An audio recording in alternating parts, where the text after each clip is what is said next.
Good morning my dear friends. मैं CK Yadav आप सबके लाया हूँ क्लास 11th की पोएट्री की फर्स्ट चैप्टर, जिसका नाम है अ फोटोग्राफ।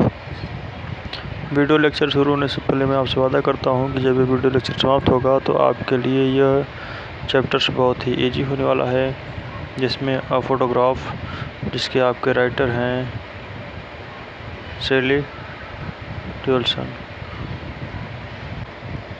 तो आप लोग फोटोग्राफ जाने गए होंगे, इस फोटोग्राफ का टाइटल क्या है, या फोटोग्राफ यानी तस्वीर। तो चलिए अपने पोएम की तरफ चलते हैं।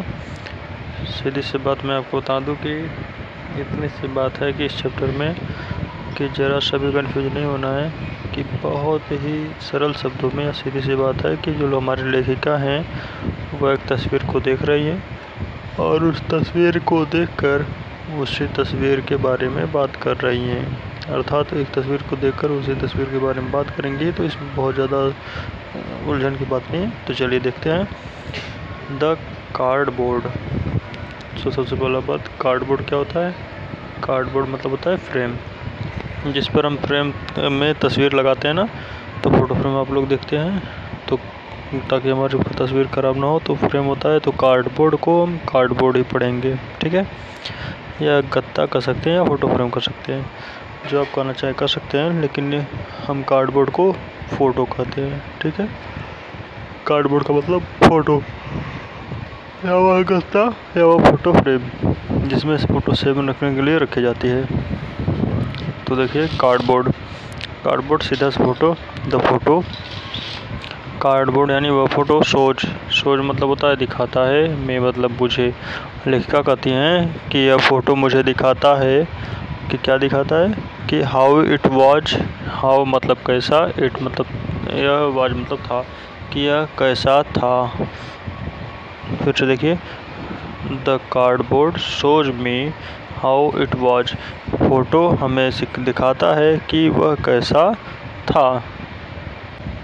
वेन जब, द टू गर्ल्स, टू मतलब दो, गर्ल्स मतलब लड़कियाँ, कजन्स मतलब होता है चचेरी बहनें। जब दो चचेरी बहनें वेंट पैडलिंग, पैडलिंग मतलब होता है पानी में छपछपाते हुए चलना।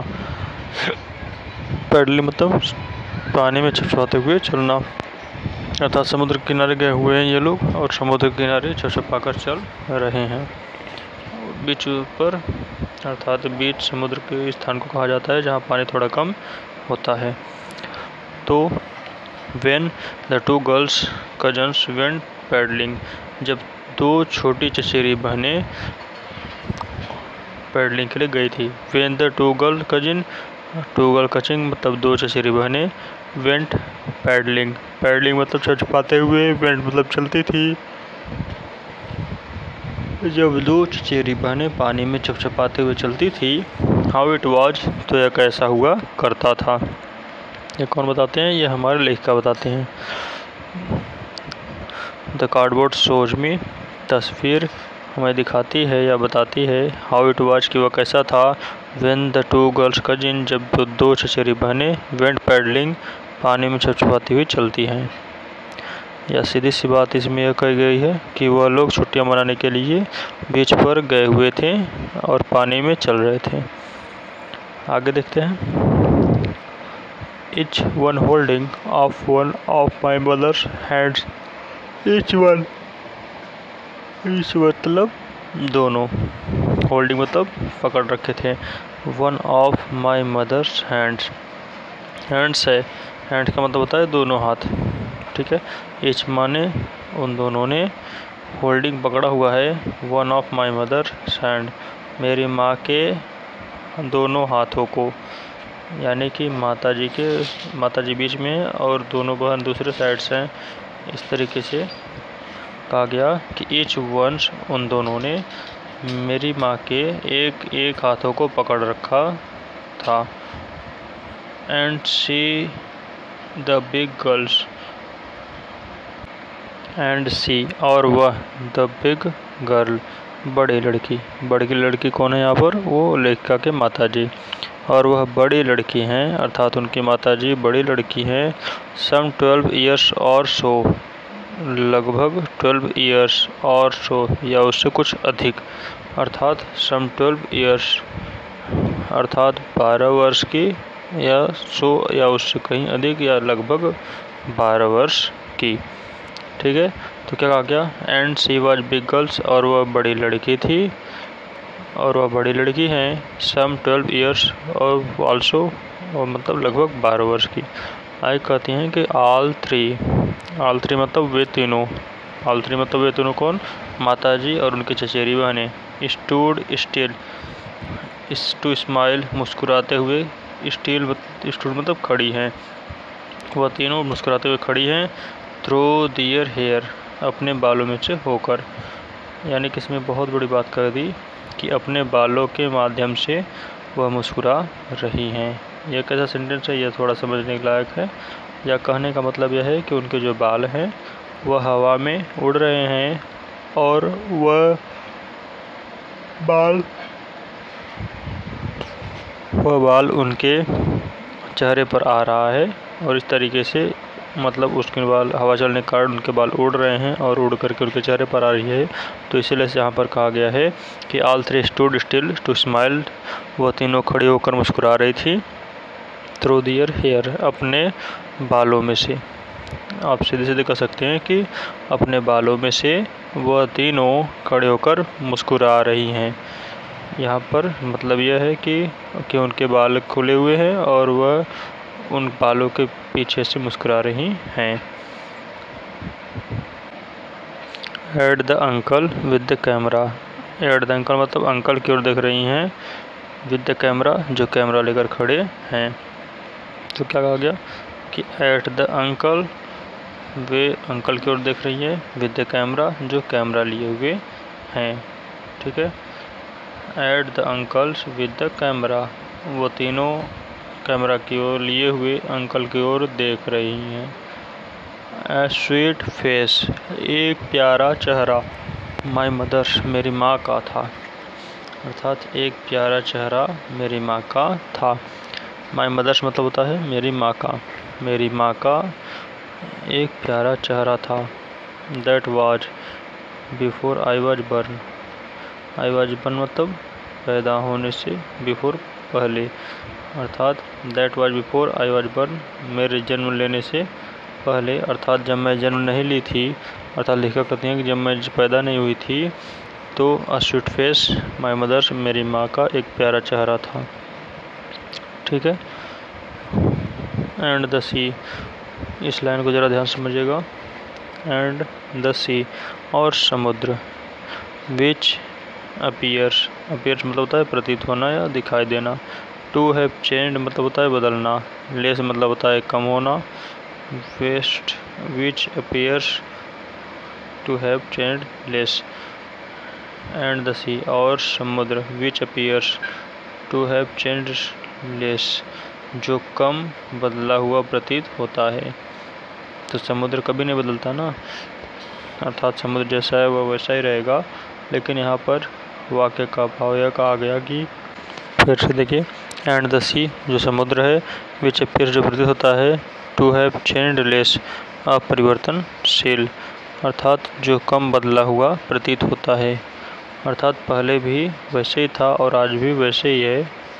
वाश्ड धोता है, their terribly transit fits, washed मतलब होता है धोना, देयर मतलब उनके, टेरिबली, टेरिबली मतलब होता है अत्यधिक, क्या होता है अत्यधिक, ट्रांसिएंट मतलब होता है अल्पकालिक, अर्थात कम समय के लिए, अर्थात बहुत बहुत बहुत कम समय के लिए। फीट मतलब पैरों को। ठीक है, तो सीधे सीधे देखिए कि ट्रेमली मतलब होता है अत्यधिक, ट्रांसिएंट मतलब होता है अल्पकालिक, फीट होता है पैर। तो आप इसे ऐसे कह सकते हैं कि जो माता जी हैं वो यहाँ लेखिका कहना चाहती है, ये बात समझते हैं कि लेखिका के कहने का मतलब यह है कि जो समुद्र तो है वह तो नहीं बदलता, समुद्र जैसा है वैसा ही रहता है, लेकिन समुद्र मेरी अल्पकालिक पैरों को धो रहा है। अल्पकालिक पैरों का मतलब क्या है कि माता जी भी समुद्र में खड़ी है और कुछ समय बाद वह जब समुद्र से निकल कर घर चली जाएंगी तब वह समुद्र मेरे माता के पैरों को नहीं धो सकता, अर्थात कुछ समय के लिए, अर्थात जब तक वह समुद्र के पास खड़ी हैं तब तक उनके पैरों को धो सकता है और फिर उसके बाद समुद्र के पैरों को धो नहीं सकता। तो इसलिए कहा गया वास्ट देयर टेरिबल्स ट्रांजेंट फिट्स, अत्यधिक अल्पकालिक समय के लिए उनके पैर को धो रहा था या धोता रहता था। आगे देखते हैं। सम 20-30 ईयर्स, सम लगभग 20-30 ईयर्स लेटर बाद, लगभग 20 से 30 साल बाद, अर्थात यह वह समय है जब लेखिका की माताजी उस तस्वीर को देख रही हैं। अभी तक तो लेखिका देख रही थी। सम 20-30 ईयर्स लेटर, लगभग 20-30 साल बाद, शी लाफ्ड मतलब होता है हंसना, एट द स्नैपशॉट मतलब तस्वीर को देख करके वो हंसती हैं। लगभग 20 से 30 वर्ष बाद मेरी माताजी उस तस्वीर को देख करके हंसती है। सी देखो बेटी में उनकी चचेरी बहन का नाम है। देखो बेटी, तो उनकी बेटी का नाम बेटी नहीं है, वास्तव में यहाँ पर बेटी का मतलब है कि सैलरी ऑप्शन, लेकिन वास्तव में यह बेटी उनकी चचेरी बहन के लिए है। सम 20-30 ईयर्स लेटर, 20 से 30 साल बाद, she had laughed at the snapshot, वो उस तस्वीर को देख करके हंसती हैं और कहती हैं सी बेटी देखो बेटी, एंड डॉली बेटी और डॉली, अर्थात उनकी चचेरी बहनों का नाम है, एक का नाम बेटी था एक का नाम डॉली था। तो इसमें उन्होंने कहा कि देखो बेटी और डॉली, सूट से वह कहती हैं, एंड लुक्ड और देखो, हाउ दे ड्रेस्ड कि वह कैसे कपड़े पहनती थी, फॉर द बीच पर जाने के लिए, अर्थात समुद्र किनारे जाने के लिए हम कैसे कपड़े पहना करते थे। सूट सी वह कहती हैं, एंड लुक्ड और देखो, how they dressed us for the beach कि हम लोग समुद्र के किनारे जाने के लिए या बीच पर जाने के लिए कैसे कपड़े पहना करते थे। ठीक है। आगे कहते हैं द सी हॉलीडेज, समुद्र के किनारे की छुट्टियाँ, हॉलीडेज मतलब छुट्टियाँ, सीज मतलब होता है समुद्र किनारे की, समुद्र करने के लिए छुट्टियाँ, वाज हर पास्ट उनका अतीत था, अर्थात वह बचपन में उस समुद्र किनारे छुट्टियाँ मनाने के लिए गई हुई थी। The sea holidays was her past, यह उनके अतीत की बात थी कि जब समुद्र किनारे छुट्टियाँ मनाने गई थी, अर्थात माइन और मेरे लिए एज हर लाफ्टर, उनका मुस्कुराना अतीत बन गया था, अर्थात अब इस समय लेखिका की माताजी की मृत्यु हो चुकी है, अर्थात जब वह इस कविता को लिख रही हैं तब की बात है कि माइन एज हर लाफ्टर्स और मेरे लिए हर लाफ्टर्स, उनका मुस्कुराना अतीत बन गया है, पास्ट हो गया है और उनके मुस्कुराते हुए अब हम देख नहीं सकती। अगली जो लाइन है उसे ज़रा ध्यान से समझिएगा। बोथ व्राई विथ द लेबर्ड वीज ऑफ लॉस, इस लाइन को समझने के लिए ज़रूरी है कि आप इसको पहले समझ लीजिए। ऊपर की लाइन की सीधी सी बात है, ऊपर लाइन में यह कहा गई है कि the sea holidays was her past, अर्थात सी हॉलीडे जब वो मनाती थी, छुट्टियाँ जब मनाती थी उनकी दादी उनकी मम्मी, तो वह समुद्र किनारे जब जाती थी तो ये उनका पास्ट था, क्योंकि अब उनकी उम्र बहुत ज़्यादा हो चुकी है और अब वह समुद्र किनारे छुट्टियाँ मनाने नहीं जाती, छुट्टियाँ बिताने नहीं जाती। यह लेखक की माताजी का पास्ट था, लेकिन आगे वाले में कहा गया कि माइन, लेकिन उनके लिए यह पास्ट है कि उनका जो खुशी है, जो उनका हंसी है, वो उन्हें देखे काफ़ी समय हो गया है। Both fry with the laboured age of loss, both fry अर्थात अब उनकी माताजी की मृत्यु हो चुकी थी। तो देखते हैं बोथ फ्राई मतलब होता है निराश। एक एक बात को समझते चलेंगे तो समझ में आएगा, क्योंकि यहाँ पर बच्चे बहुत कन्फ्यूज होते हैं। व्राई का मतलब होता है निराश, विद द लेपर्ड मतलब होता है परिश्रम से किया हुआ, एज ऑफ लॉस, एज मतलब होता है सुविधा या आराम भी कर सकते हैं, एज ऑफ लॉस मतलब होता है नुकसान। बात को ज़रा समझिए फिर से। बोथ व्राई दोनों ही व्राई अर्थात दुखी हैं, तो यानी कि वो दोनों ही दुखी हैं। माता जी उस तस्वीर को देखकर दुखी हैं क्योंकि वो छुट्टियाँ मनाने समुद्र किनारे नहीं जा सकती, और मैं माता जी को मुस्कुराते हुए नहीं देख सकती, इसलिए मैं बहुत ज़्यादा दुखी हूँ। हम दोनों दुखी हैं या निराश हैं। With the laboured age of loss, यह जो नुकसान हुआ है, लेबर्ड मतलब नुकसान होना, एज ऑफ लॉस मतलब होता है इस प्रकार की जो कठिन निराशा सामने आई है, उसे देख करके काफ़ी हम दुखी हैं।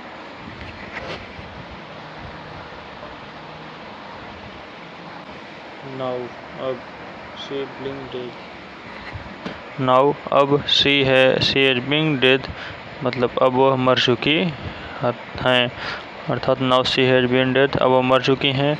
नियरली लगभग, एज मेनी ईयर्स उतने वर्ष हो गए हैं, एज दैट गर्ल्स लिव्ड जितना वह लड़की जीवित थी। यानी कि बात को समझिए एक बार, यहाँ पर कहा जा रहा है कि जितने वर्ष तक वह लड़की थी, जब तक वह जीवित थी अर्थात समुद्र किनारे थी, तो उनकी आयु कितनी थी? 12 वर्ष की थी। ठीक है, 12 ईयर्स था, अर्थात पैसेज में हमने पढ़ा था कि 12 ईयर्स थी, अर्थात लगभग वो स्टार्टिंग में 12 वर्ष की थी जब वो समुद्र किनारे घूमने गई थी। लेकिन अब माता जी को मरे हुए भी काफ़ी वर्ष हो गए, अर्थात 12 वर्ष हो गए हैं। यह बात कवि कहते हैं। नाउ अब सी हैज बीन डेड, वो मर चुकी हैं। नियरली एज मैनी ईयर्स, अर्थात उनकी मृत्यु को लगभग उतने ही बरस हो चुके हैं, एज दैट गर्ल्स लिव्ड जितना वह लड़की जीवित थी, अर्थात जितनी आयु में वह लड़की जीवित थी उतनी वर्ष में उनकी मृत्यु को हो चुकी है, अर्थात 12 साल उनकी लड़की की मृत्यु हो चुकी है, जितने वर्ष बीत चुके हैं और जितने वर्ष पहले वह लड़की जीवित थी। ठीक है, अर्थात लगभग माता जी की मृत्यु को अर्थात 12 वर्ष हो चुके हैं। फिर से आराम से देखिए, फिर से एक बार दोहराइए। नाउ मतलब अब, सी हैज बीन डेड मतलब होता है मर चुकी हैं। यहाँ तक समझ में आ गया? आगे देखिए, नियरली मतलब होता है लगभग, एज मेनी ईयर्स मतलब होता है लगभग उतने ही वर्ष हुए हैं, एज दैट गर्ल लिव्ड जितनी वह उम्र उस लड़की की थी। आसान है, ठीक है, आगे देखते हैं। एंड ऑफ दिस सर्कमस्टेंसेस, यहाँ पर कह रहे हैं इस परिस्थिति में, देयर्स नथिंग टू से, अब कहने के लिए कुछ भी नहीं है, एट ऑल कुछ भी नहीं है, ऐसा कुछ भी नहीं है जो मैं कहूँ। इस परिस्थिति में ऐसा कुछ भी नहीं है। सर्कमस्टेंस मतलब होता है परिस्थिति, सर्कमस्टेंस मतलब परिस्थिति। देयर आर नथिंग टू से एट ऑल, को अब कहने के लिए कुछ भी नहीं है या अब कहने के लिए कुछ विशेष नहीं बचा है। इट्स साइलेंसेस, इट्स मतलब इसकी मतलब किसकी? इस तस्वीर की। साइलेंस जो शांति है, अर्थात तस्वीर की जो शांति है, तस्वीर तो बात नहीं करती ना, तो तस्वीर को देख करके वो काफ़ी निराश होती हैं और कहती हैं कि इस तस्वीर की जो शांति है, साइलेंसेज, वह मुझे चुप रहने को कहती हैं या वह मुझे चुप कर देती हैं या चुप करा देती हैं। ठीक है, इट्स साइलेंसेज, इस तस्वीर की जो चुप्पी है, जो शांति है, वो मुझे साइलेंस से चुप रहने को कहती है या चुप करा देती है। तो मैं आशा करता हूँ कि यह चैप्टर आपको अच्छा लगा होगा। अगर आपने इसे पढ़कर अच्छा लगा तो आप जल्द से जल्द सब्सक्राइब करिए हमारे चैनल को, ताकि हमारे चैनल को सब्सक्राइबर सबसे पहले आपको मिले, हमारे चैनल का नोटिफिकेशन सबसे पहले आपको मिले, और यह चैनल हम अपने मित्रों के साथ ज़्यादा से ज़्यादा शेयर करिए ताकि वह अपनी इसका भी लाभ ले सकें। और इसके बाद हम क्लास 12 की द स्प्रिंग स्पिरिट के बारे में पढ़ने वाले हैं। और ज़्यादा से ज़्यादा इसे शेयर करिए, सब्सक्राइब करिए ताकि आपको मेरे चैनल का नोटिफिकेशन सबसे पहले मिले। मैं सी.के. यादव आप सबके साथ सदैव बना रहूँगा इसी तरह, और अच्छी वीडियो लाता रहूँगा। आज के लिए इतना ही, धन्यवाद।